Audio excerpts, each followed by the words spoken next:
Okay, back to molecular biology, but before I do that, as someone who's benefited from GLP-1 agonists quite a bit, I believe the most important thing is still changing lifestyle after you've achieved your goal.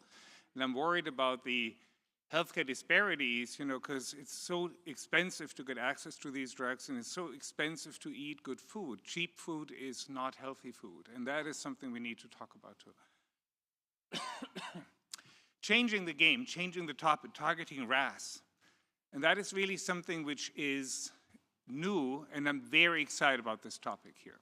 Okay, so I remember in 1982, and I'm dating myself, when I'm in second year medical school, one of my professors in biology came in and said, we found it. We found the driver for cancer. We have the first oncogene in human cells. And this was a HRAS mutation, activating HRAS mutation in the bladder cell line, human bladder cell line. And we were all like, oh my God, we can cure cancer. That was quite some time ago, and now you know how long I've been in medicine, Okay, RAS mutations are common.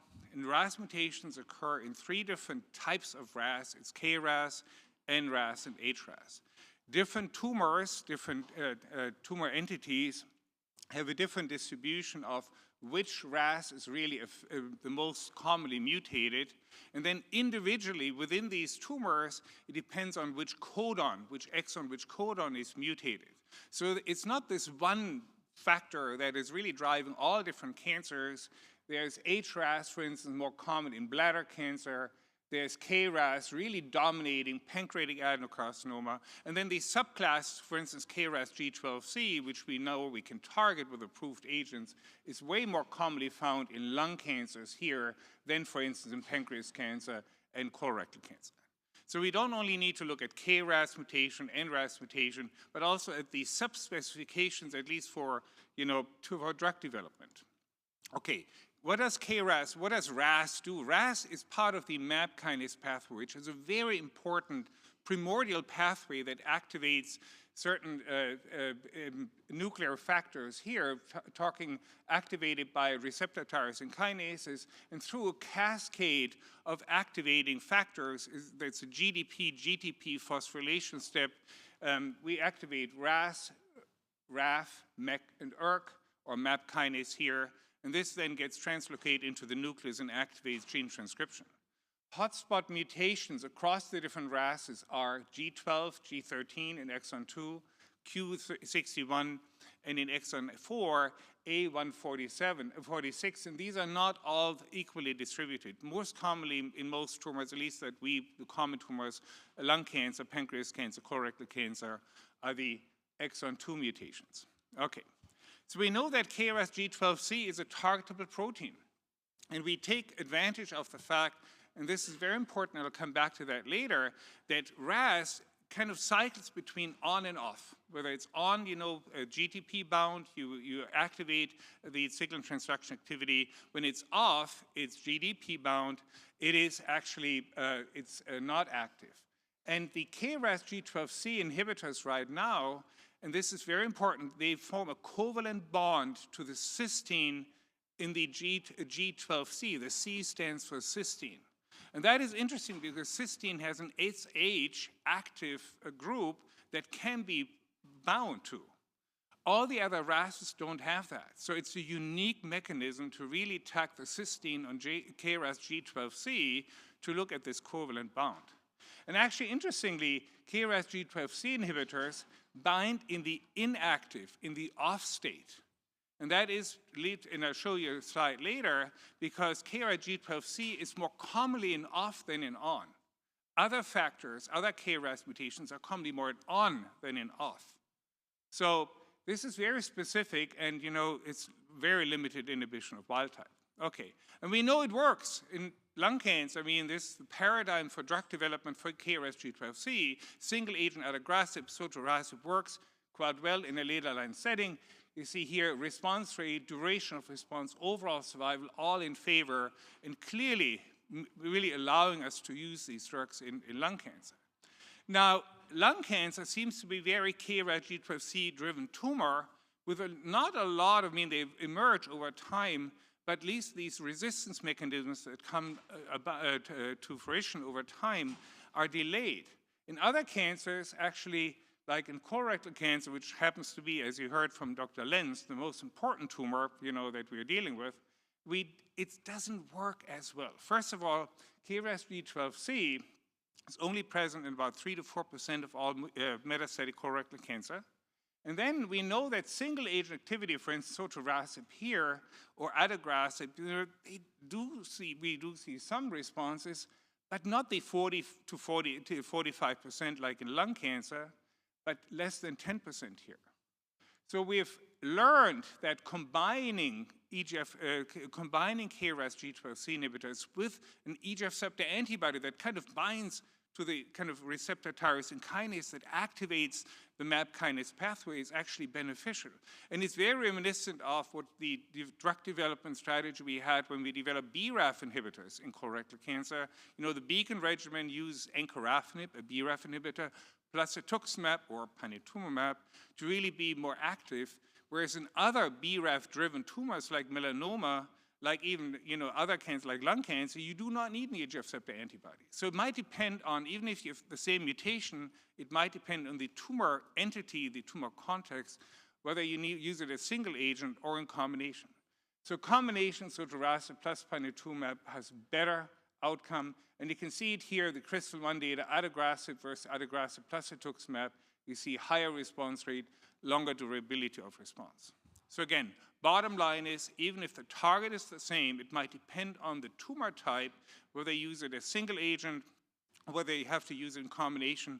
And there are so many different combination partners you can think of.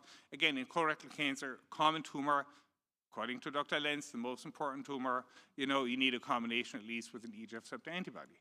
Now, there are new generation drugs with a higher affinity that might kind of lead the way, going from first generation to second generation, third generation of KRAS G12C inhibitors.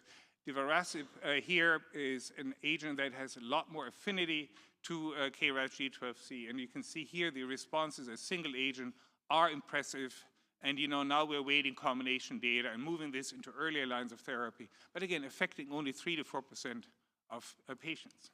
Now, we talked about resistance mechanisms, and it would be so nice if there was just one resistance mechanism that came about in every single cancer, because then we could develop strategies to address the factors of secondary resistance. Unfortunately, cancers are smarter and kind of more variable than we think, because then one thing, they can reactivate the MAP kinase pathway by bypassing its certain steps or heterodimerization, et cetera, overexpression of these factors. There is a lot of different ways, or developing new mutations like RAS mutations that go beyond KRAS G12C, or activating alternative pathways like for instance, the PI3 kinase AKT pathway. Now, this is actually shown in a paper here. This is acquired resistance mechanisms on adagrasib. You can see here, this is actually a combination of lung cancer patients, colorectal cancer patients, and pancreas cancer patients. And you see the different RAS mutations, KRAS mutations that are acquired, other alterations in different pathways, gene fusions. So it's very heterogeneous. And that is our problem, of course. We can potentially identify these mutations, you're losing liquid biopsies over time, but we still don't know. We need to develop strategies to make these mutations eventually actionable. Okay, now let me talk about this on-off cycling. So there's an off form of RAS, and there's an on form of RAS. RAS bind to GDP or GTP here, phosphorylate, triphosphorylation. And different RAS mutations, G12C, G12D, G12V, they have a different kind of preferred state. For instance, the hydrolysis rate, moving from on to off is much higher for G12C than for G12V and G12D, which are more commonly found in colon cancer and in pancreas cancer. So these are more on than off here in G12C. The reason why G12C inhibitors work that bind in an off position is because it's the preferred kind of state of the KRAS molecule. And, but for other factors, off-state inhibitors are not as active. So we really need to develop on inhibitors if you want to target the more common mutations in pancreas cancer and in colorectal cancer and other tumors. Okay, so now this is a field in medicine that's exploding.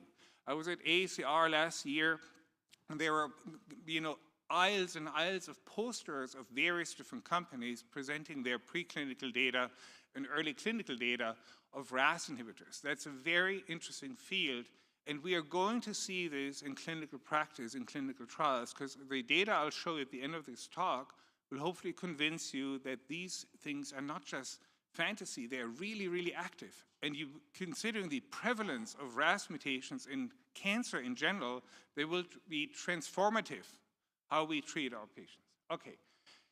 RAS inhibitors can be mutation-specific, like specific to KRAS G12D, for instance, KRAS G12V, etc. So there are various agents here. And the idea is, of course, the population you target is small based on this mutation in potentially a certain cancer. Side effect profile might be better because you're really selectively inhibiting this one isoform, this one mutation of KRAS or RAS. Then there are pan-KRAS inhibitors, really kind of look at various different mutations, And again, the patient population broadens that you're targeting, but you might have more side effects. And then there is this pan-RAS inhibitor that inhibits NRAS, KRAS, NRAS, KRAS, and HRAS, and even in this very setting, to some degree, wild-type RAS.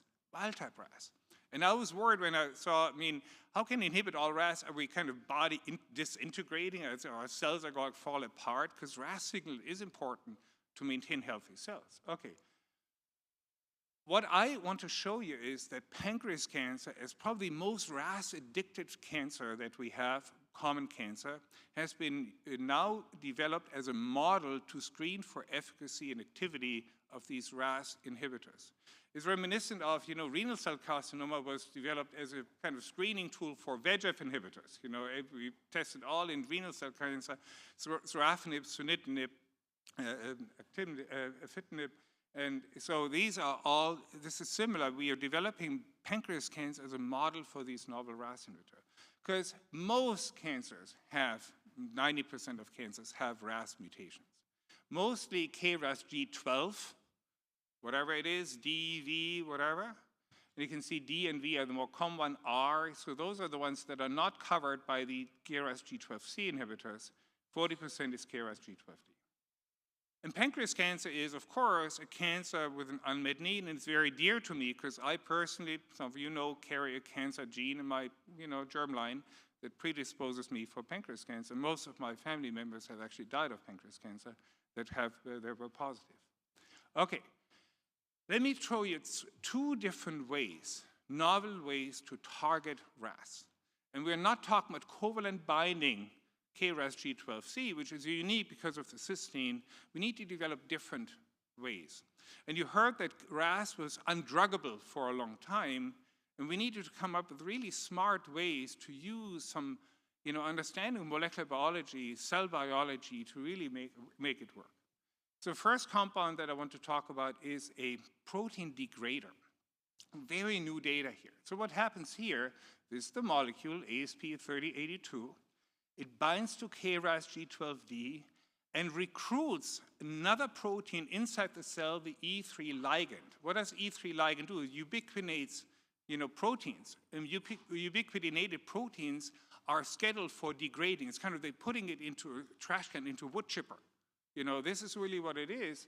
So by binding, by utilizing internal protein, kind of bring these two things together, E3 ligase will ubiquitinate the KRAS molecule here, and then the proteasome will cut it off, and it will destroy KRAS G12D very specifically. And you can see here as a proof of principle, these are various tumors, this is actually colorectal cancer and pancreas cancer. Proof of principle, there is response in about 20 to 30% of patients. Single agent, later line therapy.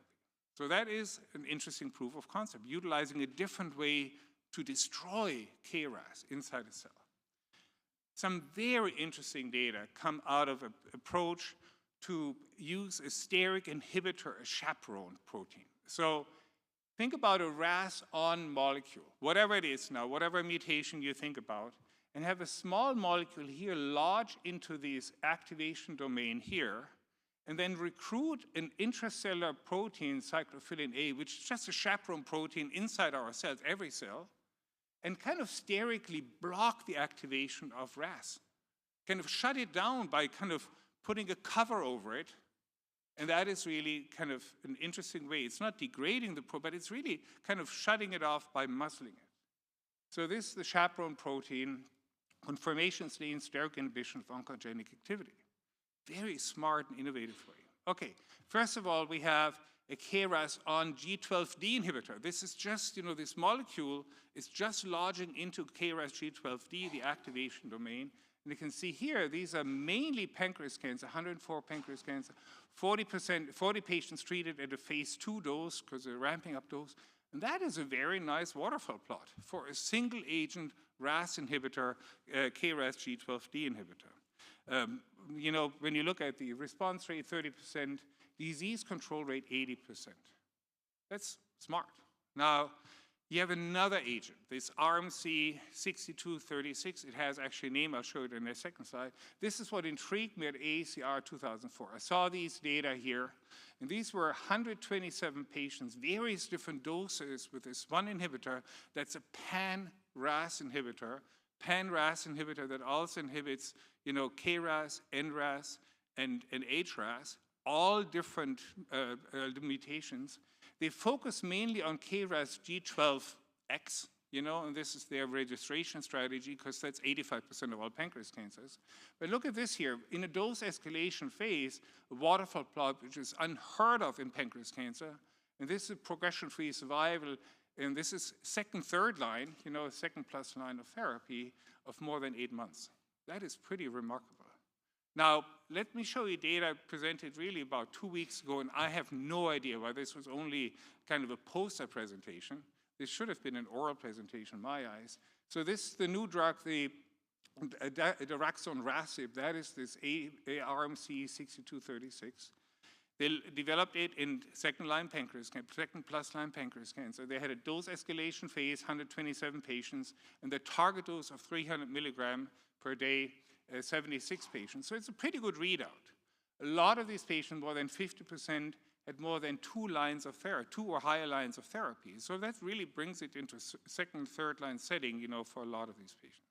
Okay, and there was KRAS G12D, KRAS G12V, KRAS G12, other mutation, and kind of all over RAS. Yeah. Okay, this is the response. This is second line, 300 milligram dose. You get a 36% response rate, duration, disease control rate 91%, 91% in pancreas cancer, single agent. And look at only very few patients didn't have at least some form of tumor regression. Now look at the progression-free survival. This is now a 300 milligram dose. You're approaching 9 months of progression-free survival in a second-line setting. That is really unheard of. And now this is overall survival. Even if you look at the dose escalation phase where you have most data, most follow-up, you're at 14.5 months. Right now here for the full dose, for the target dose, median overall survival is not even reached.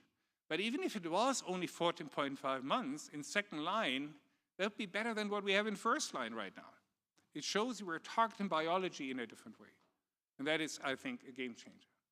And now, side effects. We talked about all RAS inhibition, how toxic can that be? And you can see here, it is rash and diarrhea.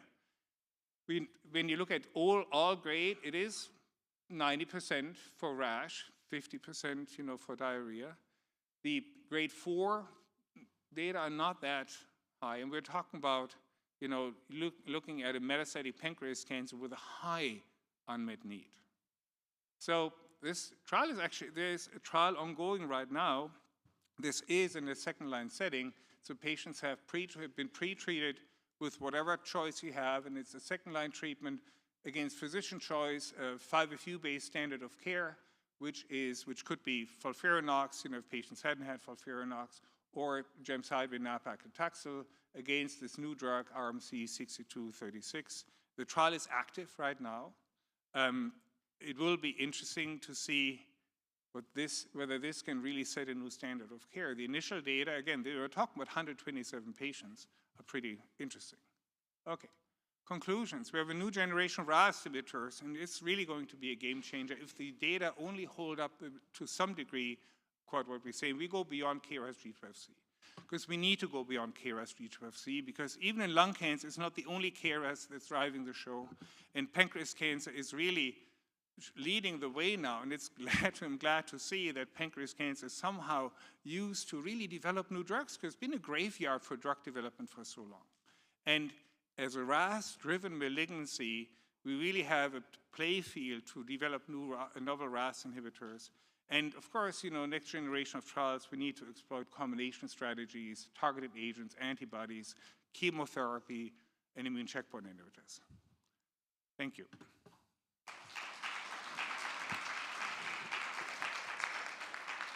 Thank you. You have time for questions? I was fast. You were fast. You definitely sped through that, so I appreciate it. But I'm going to hold the questions because our next speaker has a flight to catch. So I want to,